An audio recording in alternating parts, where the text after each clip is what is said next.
ముందుగా జనతా మీడియాకి నమస్కారం. నా పేరు బండారు నరసింహారావు.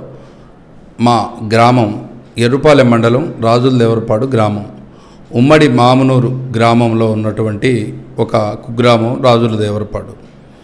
అదే గ్రామం నుంచి నేను 28 సంవత్సరాల వయసులో ఆనాటి కాంగ్రెస్ పార్టీ అధికారంలో ఉండగా మామునూరు ఉమ్మడి గ్రామ పంచాయతీ సర్పంచ్గా కాంగ్రెస్ అభ్యర్థిగా పోటీ చేయడం జరిగింది.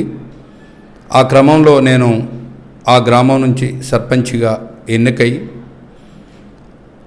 ఆ కొద్ది రోజుల్లోనే ఎర్రుపాలెం మండల సర్పంచుల సంఘం అధ్యక్షునిగా కూడా ఉంటూ కాంగ్రెస్ పార్టీలో చురుకైన పాత్ర పోషిస్తూ నా గ్రామానికి నేను సర్పంచ్గా ఎన్నికైన తర్వాత ఏదో ఒకటి ఆ గ్రామానికి అభివృద్ధి చేయాలి, చేసినప్పుడే రాజకీయంగా ఒక సర్పంచ్గా ఒక గుర్తింపు ఉంటుంది అనే లక్ష్యంతో నేను ముందుకు పోవటం జరిగింది.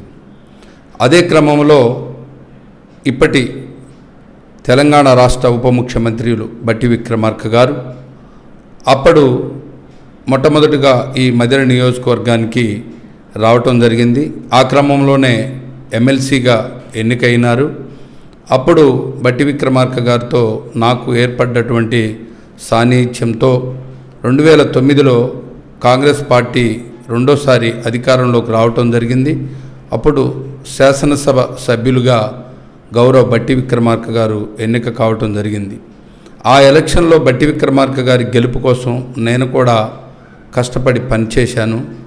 వాటన్నిటినీ దృష్టిలో ఉంచుకొని బట్టి విక్రమార్క గారు నాకు నా గ్రామ పంచాయతీకి అనేక అభివృద్ధి కార్యక్రమాలు చేసుకోవడానికి మంచి అవకాశాన్ని కల్పించారు. అందులో భాగంగానే ఆ గ్రామంలో ఉన్నటువంటి మామునూరు నుంచి లక్ష్మీపురం వెళ్ళటానికి సరైన రహదారి మార్గం లేని సమయంలో బట్టి విక్రమార్క గారిని నేను మా గ్రామ పంచాయతీలో ఉన్నటువంటి లక్ష్మీపురం గ్రామానికి ఒక రోడ్డు నిర్మాణం చేసినట్లయితే ఆ గ్రామానికి మంచిగా ఉపయోగపడుద్దని చెప్పడం జరిగింది. అడిగిన వెంటనే బట్టి విక్రమార్క గారు నాకు 1,20,00,000 రూపాయలు పెట్టి ఒక రోడ్డుని మంజూరు చేసి ఆ రోడ్డు వేయటం జరిగింది. అట్లానే ఎర్రుపాలెం మండలంలో త్రాగునీటికి సంబంధించి సమస్యని తీర్చాలని బట్టి విక్రమార్క గారు ఒక పెద్ద పైలట్ ప్రాజెక్టుని నిర్మాణం చేయాలని ఒక 40 కోట్ల రూపాయలతో మామునూరు పేట చెరువుని అభివృద్ధి చేసి డ్రింకింగ్ వాటర్ ప్రాజెక్టుగా మా గ్రామ పంచాయతీ నుంచి మండలంలో అన్ని గ్రామాలకి మంచినీళ్ళు ఇచ్చే కార్యక్రమం జరిగింది. అట్లా ఎన్నో అభివృద్ధి కార్యక్రమాలని చేసుకుంటూ ఆయనతో నాకు ఒక విడిసిపోని బంధం ఏర్పడింది. ఆ తర్వాత గ్రామ పంచాయతీ సర్పంచ్ అయిపోయిన తర్వాత కూడా నేను ఒక మంచి నాయకుడి నాయకత్వంలో పనిచేయాలి, అప్పుడే రాజకీయంగా ఈ ప్రాంతాన్ని అభివృద్ధి చేసుకోగలుగుతాం, అప్పుడే ఒక నాయకుడిగా ఒక సార్థకత ఉంటుంది అనే ఆలోచనతో పదవి ఉన్నా లేకపోయినా ఆయనతో జర్నీ చేయాలని నిర్ణయం తీసుకున్నా. అది కాంగ్రెస్ పార్టీ ఒక చరిత్ర కలిగిన పార్టీలో ఉండటం కూడా నేను ఒక అదృష్టంగా భావించి ఆయనతో నేను అప్పటి నుంచి ఇప్పటి వరకు సుదీర్ఘంగా ప్రయాణం చేశాను. అధికారం ఉన్నా లేకపోయినా బట్టి విక్రమార్క గారితో నేను ఏ ఒక్క రోజు కూడా దూరం లేకుండా దగ్గరగా ఉంటూ కాంగ్రెస్ పార్టీ అధికారంలోకి రావటం కోసం అనేక పోరాటాలు చేయటం జరిగింది మా మండల కాంగ్రెస్ కమిటీ తరఫున. అందులో నేను కూడా కీలకంగా వ్యవహరించాను. బట్టి విక్రమార్క గారు ఒక మంచి పొలిటికల్ నాయకుడు అని చెప్పడంలో ఎటువంటి సందేహం లేదు. ఎందుకంటే వారు గ్రామాల్లో ఉన్నటువంటి కార్యకర్తల్ని నాయకుల్ని రిసీవ్ చేసుకునే విషయంలో చాలా గౌరవంగా హోందాగా ఉంటారు. ఏ ఒక్క కార్యకర్త దూరం కాదు, ఏ ఒక్క కార్యకర్త నాకు ఇతనే దగ్గర కాదు అనే అందరినీ సమదూరంలో ఉంచుతూ వారందరికీ ఎవరికి ఏ ప్రయారిటీ ఇవ్వాలో వాళ్ళకి ఆ ప్రయారిటీ ఇచ్చుకుంటూ కార్యకర్తలు నాయకులందరితో ఆయన మంచి బంధాన్ని పెనవేసుకోవటం జరిగింది.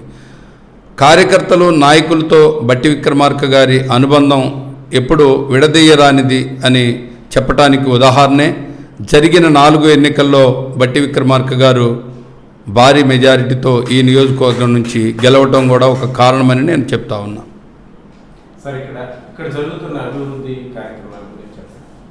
అభివృద్ధి గురించి చెప్పాలంటే బట్టి విక్రమార్క గారు ఆ రోజు యూపీఏ ప్రభుత్వంలో కాంగ్రెస్ పార్టీ అధికారంలో ఉండగా 2009లో ఎమ్మెల్యేగా, తర్వాత చీఫ్ విప్గా, డిప్యూటీ స్పీకర్గా కూడా పనిచేశారు.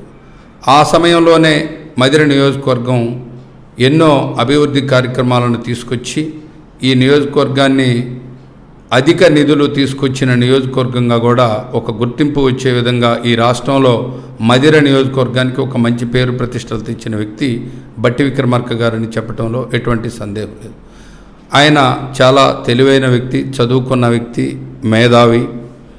ఎక్కడా కూడా ప్రజల అవసరాలని, ప్రాంత అభివృద్ధిని ఆలోచించే వ్యక్తే తప్ప వేరే ఆలోచన ఉన్న వ్యక్తి కాదు. ఎందుకంటే నిస్వార్థంగా నాకు ఓటు వేస్తే నేను ఈ ప్రజలకి ఏం చేశాను అనే తపన తప్ప ఆయనకి రెండో ఆలోచన ఉండదు. నిరంతర శ్రామికుడు ఆయనతో పోల్చుకుంటే మేమందరం కార్యకర్తలు మేము 10% కూడా సర్వీస్ ఇంకా అందించలేదు అని మేము అనుకుంటూ ఉంటాం. ఎందుకంటే ఆయన ప్రతి క్షణం ప్రతిరోజు ప్రజా జీవితంలో ప్రజల్లోనే ప్రజలకు ఏం చేయాలి, ప్రాంతానికి ఏం చేయాలి అనే ఆలోచనతో ముందుకు పోయే వ్యక్తి బట్టి విక్రమార్క గారు. బీఆర్ఎస్ పార్టీ అనుకునేది పచ్చి అబద్ధం. ఎందుకంటే 2003 డిసెంబర్ ప్రజాప్రభుత్వం ఏర్పడిన తర్వాత ముఖ్యమంత్రిగా యనమల రేవంత్ రెడ్డి గారు, ఉప ముఖ్యమంత్రిగా బట్టి విక్రమార్క గారు 12 మంది క్యాబినెట్తో ఒక ప్రభుత్వాన్ని ఏర్పాటు చేసి ఎలక్షన్ కన్నా ముందు కాంగ్రెస్ పార్టీ 6 గ్యారెంటీల్ని ఇస్తామని చెప్పి ఎలక్షన్లోకి రావటం జరిగింది. వచ్చిన తర్వాత 100 రోజుల్లోపే అనేక కార్యక్రమాలు ఇచ్చిన మాటకు కట్టుబడి మహిళలకు ఉచిత బస్సు ప్రయాణం కావచ్చు, 5 లక్షల రూపాయల నుంచి 10 లక్షల వరకు ఆరోగ్యశ్రీ కావచ్చు, 200 యూనిట్ల లోపు విద్యుత్తుని ఉచితంగా అందించే విషయం కావచ్చు, నిరుద్యోగులకి ఉద్యోగాలు ఇస్తానన్న మాటకి కట్టుబడి 60,000 మందికి ఉద్యోగ అవకాశాలు కల్పించి వాళ్ళకి ఉద్యోగాలు అందించటం కావచ్చు. ఇలా చెప్పుకుంటూ పోతే అనేక అభివృద్ధి కార్యక్రమాలు ఉన్నవి.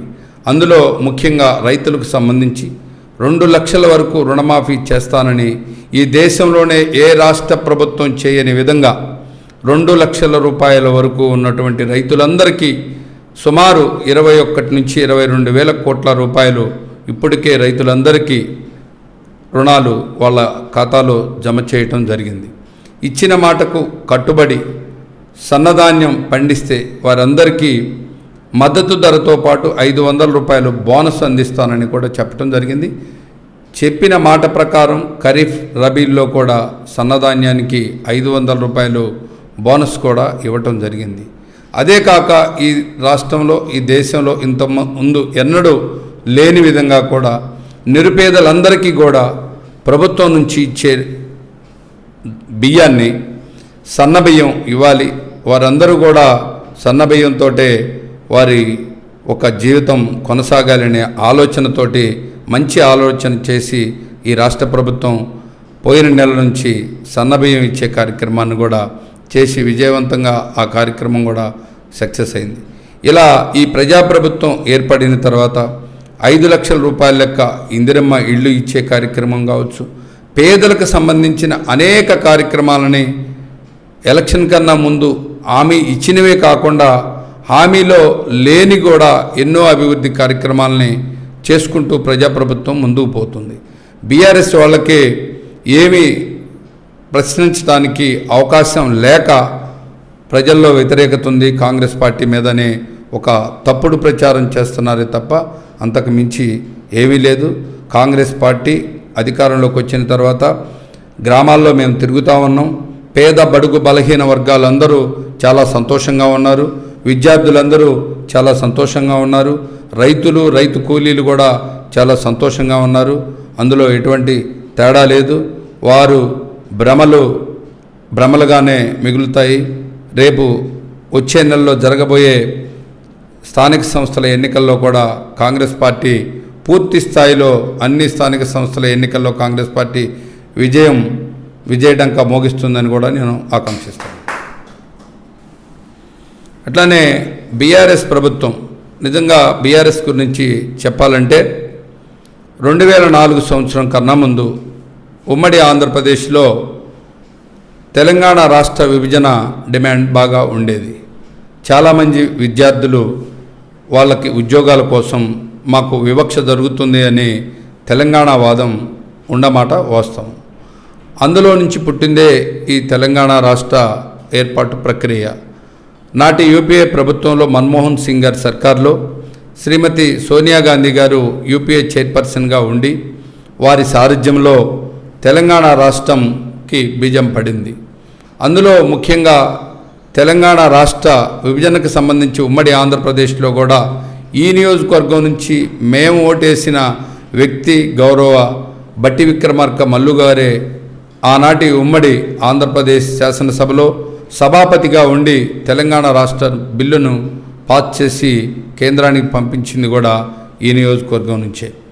ఒక చదువుకున్న వ్యక్తిగా, ఒక మేధావిగా ఈ రాష్ట్ర విభజన జరిగిన తర్వాత అనుకోని పరిణామాలతో నాటి కేసీఆర్ గారు అనేకమైనటువంటి అమలు కాని హామీలను ఇవ్వటంతో పాటు అప్పుడున్న రాజకీయ పరిస్థితుల్లో కాంగ్రెస్ పార్టీ, వైఎస్ఆర్ పార్టీ రెండుగా విడిపోయి ఓట్ షేరింగ్ వల్ల అప్పుడు తక్కువ సీట్లతోటే, కేవలం 63 సీట్లతోటే కేసీఆర్ విడిపోయిన తెలంగాణ రాష్ట్రంలో టీఆర్ఎస్ పార్టీ పేరుతోటి ప్రభుత్వాన్ని ఏర్పాటు చేశారు. ఓకే, రాష్ట్ర విభజన జరిగిన తర్వాత అప్పుడున్న పరిస్థితుల్లో టీఆర్ఎస్ ప్రభుత్వం ఏర్పడ్డా కూడా ఇక్కడున్న కాంగ్రెస్ ప్రభుత్వం పూర్తి స్థాయిలో మనకి ప్రభుత్వం లేకపోయినా కూడా ఈ రాష్ట్రం తెలంగాణలో ఉన్నటువంటి ప్రజలందరికీ మేలు జరగాలి అనే ఆలోచనతో పూర్తి స్థాయిలో టీఆర్ఎస్ పార్టీకి కూడా సహకరించిన సంగతి మనందరికీ తెలిసిందే. కానీ కేసీఆర్ ముఖ్యమంత్రి అయిన తర్వాత ఈ రాష్ట్రంలో ఉన్నటువంటి పేదలెవరికీ న్యాయం జరిగే పథకాలు పెట్టలేదు. దళితుడిని ముఖ్యమంత్రి చేస్తా అన్నాడు, చేయలేదు. దళితులకు 3 ఎకరాల భూమి ఇస్తానన్నాడు, ఇవ్వలేదు. నిరుపేదలందరికీ కూడా డబుల్ బెడ్రూమ్ ఇళ్ళు ఇస్తానన్నాడు, ఇవ్వలేదు. నిరుద్యోగులందరికీ జాబ్ క్యాలెండర్ను నిర్ణయించి అందరికీ ఉద్యోగాలు ఇస్తానన్నాడు, ఇవ్వలేదు. ఇవన్నీ ఇవ్వకపోయింది కాక ఈ తెలంగాణ రాష్ట్రం మిగులు బడ్జెట్తో ఏర్పడితే ఆ బడ్జెట్ను కేవలం ఆ కుటుంబ సభ్యులు నలుగురితో పాటు కొంతమంది అతనికి కావలసిన వ్యక్తులకు దోసిపెట్టే విధంగా బడ్జెట్ని రూపొందించి కేవలం ఆ కుటుంబాల వరకే లబ్ధి చేకూరే కార్యక్రమాలు చేశారు. అందులో ముఖ్యంగా కాళేశ్వరం ప్రాజెక్టు అవసరం లేకుండా కూడా కాళేశ్వరం ప్రాజెక్టును నిర్మాణం చేసి అందులో 1,00,000 కోట్ల రూపాయల బడ్జెట్ని కేటాయించి సుమారు 40,000 కోట్ల రూపాయల అవినీతి జరిగిందని మనకి మీడియా ద్వారా మనం వింటా ఉన్నాం. అవి వాస్తవం అని తెలియటానికి కూడా ఈ మధ్యకాలంలో కాళేశ్వరం ప్రాజెక్టులో ఎన్నో అవకతవకలు జరిగిన విషయాన్ని మనం రోజు మీడియా ద్వారా చూస్తూ ఉన్నాం. అట్లా అనేక అవినీతి కార్యక్రమాలకు పాల్పడి ఆ డబ్బులతోటే మళ్ళీ ఓట్లు కొనుక్కొని అధికారంలోకి రావచ్చనే ఆలోచనతోటి ఒక కుట్రపూరితమైనటువంటి రాజకీయాలు చేసి వాళ్ళు ఈ తెలంగాణ రాష్ట్రాన్ని సుమారు 7 లక్షల కోట్ల రూపాయలు అప్పులు తీసుకొచ్చి అప్పుల రాష్ట్రంగా మిగిల్చిన సంగతి మనందరికీ తెలిసిందే. చివరికి 2023 ఎన్నికల కన్నా ముందు రైతులకు రుణమాఫీ చేస్తానని చెప్పి ఇచ్చిన మాట నెరవేర్చని పరిస్థితిలో, డబ్బులు లేని పరిస్థితిలో ఔటర్ రింగ్ రోడ్ను కూడా తనఖా పెట్టి వారు డబ్బులు తీసుకొచ్చి కేవలం కొంతమందికి 20,000, 25,000 రుణమాఫీ చేశారు. అంటే ఈ రాష్ట్రంలో ఉన్నటువంటి ప్రజలకి ఎటువంటి న్యాయం జరగకుండా కేవలం కొంతమంది వ్యక్తులకు న్యాయం జరిగే విధంగానే వారి పరిపాలన కొనసాగింది. కాబట్టే ప్రజలందరూ వ్యతిరేకించి పేద బడుగు బలహీన వర్గాలు మళ్ళీ కాంగ్రెస్ పార్టీని 2023లో భారీ మెజారిటీ అధికారంలోకి తీసుకురావటం జరిగింది. తప్పనిసరిగా రాబోయే రోజులు ఈ రాష్ట్రంలో ఉన్న ప్రజలందరికీ మంచి రోజులు అని నేను చెప్తాను. ఎందుకంటే మళ్ళీ వచ్చే రోజుల్లో కాంగ్రెస్ పార్టీ అధికారంలోకి 100% వస్తుంది. ఎందుకంటే కేసీఆర్ చేసినటువంటి అప్పులన్నిటికీ వడ్డీలు కట్టుకుంటూ 7 లక్షల కోట్ల రూపాయలు అప్పుల్లో ఉన్న ప్రభుత్వాన్ని కూడా ఆర్థిక మంత్రిగా బట్టి విక్రమార్క గారు, ముఖ్యమంత్రి గారు, ఇక్కడ ఉన్నటువంటి అనుభవంగా ఉన్నటువంటి మంత్రివర్గం చాలా పెద్ద ఎత్తున ఇక్కడ ఉన్నటువంటి రాష్ట్రంలో ఉన్నటువంటి సంపదను పెంచుకుంటూ వారు తెచ్చినటువంటి అప్పులకు వడ్డీలు కట్టుకుంటూ ఇక్కడ ఇచ్చిన హామీలన్నిటినీ ఒకటొకటిగా నెరవేర్చుకుంటూ ముందుకు పోతుంది ఈ ప్రజాప్రభుత్వం. ఎందుకంటే ఈ మధ్య కాలంలో హామీలో లేనటువంటి పథకాలను కూడా ఎన్నో ఈ మధ్య పథకాలను కాంగ్రెస్ పార్టీ తీసుకొచ్చింది. గతంలో కేసీఆర్ పెట్టినటువంటి పథకాలను అన్నిటినీ కొనసాగించుకుంటూ కూడా మళ్ళీ కొత్తగా 5 లక్షల రూపాయలు ఇందిరమ్మ ఇళ్ళు ఇస్తామన్నారు. ఇప్పటికే గ్రామాల్లో స్టార్ట్ అయ్యి ఇందిరమ్మ ఇళ్ళు మొదలుపెట్టారు. ఈ మధ్యనే రాజీవ్ యువ వికాసం పేరుతో ఎంతోమంది నిరుద్యోగ యువతకి లోన్లు ఇచ్చి వారి ద్వారా సబ్సిడీ ద్వారా వారు జీవితాలు అభివృద్ధి చెందే విధంగా ఒక పథకాన్ని కూడా ప్రవేశపెట్టి ఇప్పుడే జూన్ 2వ తారీఖున వాటికి కూడా ఆర్డర్ కాగితాలు ఇచ్చే కార్యక్రమాన్ని కూడా చేస్తూ ఉన్నారు. అట్లానే బట్టి విక్రమార్క గారు ఆర్థిక మంత్రిగా ఉండటం కూడా మనకి చాలా అదృష్టం అని చెప్పవచ్చు. ఎందుకంటే వారు తెలివైన వ్యక్తి, చాలా మేధావి, మేధో సంపత్తి ఉన్న వ్యక్తి కాబట్టే ఇవాళ ఈ రాష్ట్రాన్ని ఎక్కడ ఎటువంటి ఒడిదుడుకులు లేకుండా ఈ రాష్ట్ర ప్రభుత్వాన్ని ముందుకు నడిపిస్తూ ఉన్నారు.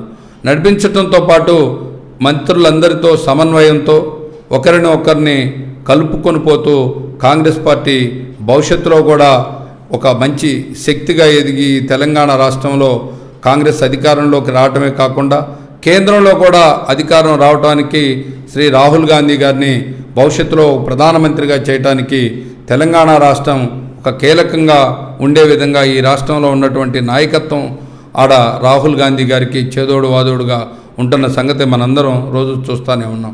అందులో బట్టి విక్రమార్క గారు కూడా చాలా కీలకమైన వ్యక్తి అని నేను చెప్తా ఉన్నా. ముఖ్యంగా మధిర నియోజకవర్గానికి ప్రాతినిధ్యం వహిస్తున్నటువంటి గౌరవనీయులు ఉప ముఖ్యమంత్రి వర్యులు బట్టి విక్రమార్క గారు ఈ నెలలో వారి యొక్క బర్త్డే ఉంది. ఆ బర్త్డే కార్యక్రమాన్ని కూడా మేము మాతో పాటు ఈ నియోజకవర్గంలో ఉన్నటువంటి ప్రజలందరూ పెద్ద ఎత్తున వారికి బర్త్డే కార్యక్రమాలు చేసుకోవటం జరుగుతుంది. వారికి నా తరపున మా మధిర మార్కెట్ కమిటీ తరపున కూడా వారికి పుట్టినరోజు శుభాకాంక్షలు, హృదయపూర్వక పుట్టినరోజు శుభాకాంక్షలు తెలియజేస్తూ ఉన్నాను.